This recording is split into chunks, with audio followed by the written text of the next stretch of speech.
Yo, what's up guys? Welcome back for another YgoPro duel video. Next match, Cross-Banlist Cup. Group C, so the next match here. First deck list you see here is, I don't think it needs an introduction, it's Minervasworn. I believe one of the only Lightsworn variants here in the tournament, featuring, of course, Minerva, the promo YCS card, and also totally awesome as well. This is the, I believe, Joshua Smith's first place deck list, but it's more of a totally awesome version of Minervasworn. But for me, the most important things here are in the deck, featuring Fairy Tail at the 3, most importantly, triple instant fusion for Northern as well. But yeah, for the rest, I mean, it's standard Lightsworn, Minervasworn.dek. And then the second deck list we have Geargias, and this is actually an OCG build. I decided to switch it up between the previous version I had with Redux, but again, this is an OCG build featuring triple Soul Charge, triple Geargia gear as well, and triple Compulsory in the main deck. Double Maxi, and the extra deck is a bit different, featuring Excite and Knight as well, the one of Dracossack, the Moon Rose as well, but outside of that, the main deck teleport also work very, very nice in this deck. Which deck has the most chances to win this match? Minervasworn, I think, again, power creep, new cards, etc, etc. But still, it's a match that has to be played out between both these decks. So let's hop into the first duel. Alright, first game and I get to start, so that's good. Geargia has to start 6 cards, because Geargia was playing during the, before the new rule of opening with only 5 cards. So set the armor, I believe, and then I believe the compulsory and the Geargia gear. So that's that's actually a good hand for the time for 2014, but this, I'm playing against the 2016 deck. He goes derp with King of the Feral Imps as well, immediately activates Instant Fusion for Bahamut Shark into totally awesome Foolish Burial as well for the Minerva, finally to get some more pluses. And finally, there it is, set up one Fairy Tail. Well, he has 2, but one Fairy Tail in the grave and you're set. And that blows, since Fairy Tail is so good. A well-timed Fairy Tail against this deck is so good against Geargias. I draw the Tuner, Psychic Commander, that kind of blows. Monster Reborn on the armor. If it doesn't use his Fairy Tail here, I can still win because of the shenanigans you can do. But again, the well-timed Fairy Tail definitely was a good move on his part, putting the Geargia armor face down, so I can't special summon Accelerator from my hand, and you know I can't go for the Karakuri shenanigans. There is Direwolf to seal the deal. Second game again, I get to start. See the Maxi, which is okay, I guess, but the 2 back row most importantly, and I also see Soul Charge, so okay.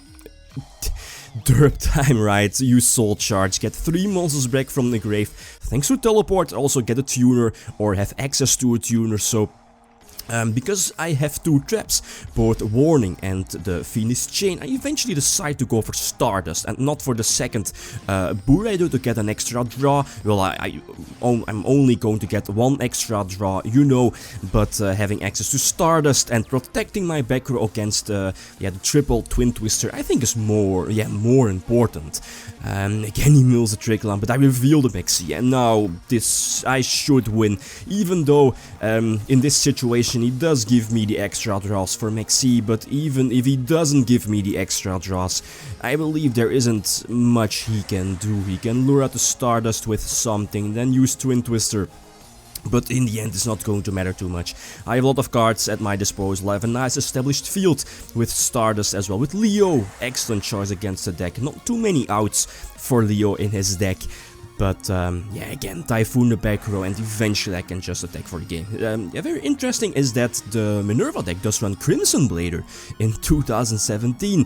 Good card against something like ABCs, but against the Geargias, of course, as well, since, you know, no huge beat sticks, no Synchro summon, well, at least for the high level monsters. But game number 3, the also important game number 3, the opponent gets to start again, some nice pluses with eventually the Minerva as well. Most importantly, the thing I'm fearing the most, if that hopefully is not able to what is it called, send that Fairy Tail from his either hand or grave to the, the hand or deck to the grave. And we checked his grave, no Fairy Tail, so I can nicely play around his field. He does not negate the Psychic Teleport or the Emergency Teleport with his Totally Awesome, which is fine. I can just attack over this monster. Very crucial here.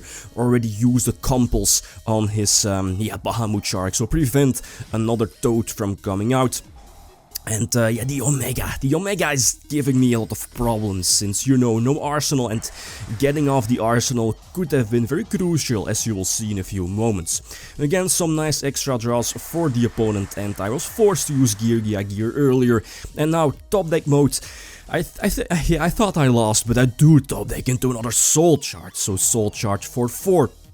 And now he's going to use Omega to get rid of my Arsenal, and that kinda blows, since now at this moment I don't have access to Geargia armor. Otherwise I would have been able to, like, switch it face down and then switch it face up back again, thanks to my Bourre's effect, you know, get some more searches, etc, etc, so I would have been able to establish a bigger field.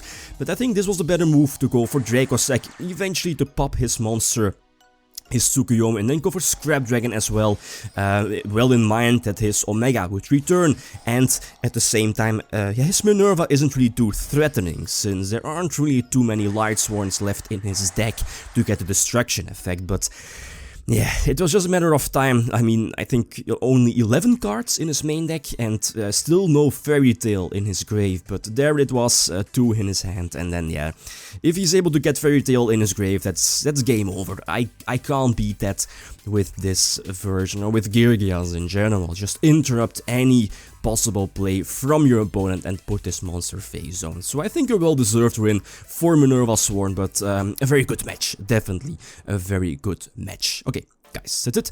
Thanks so much, and feel free to leave a comment or like if you enjoyed the video. Lithium signing out. Peace.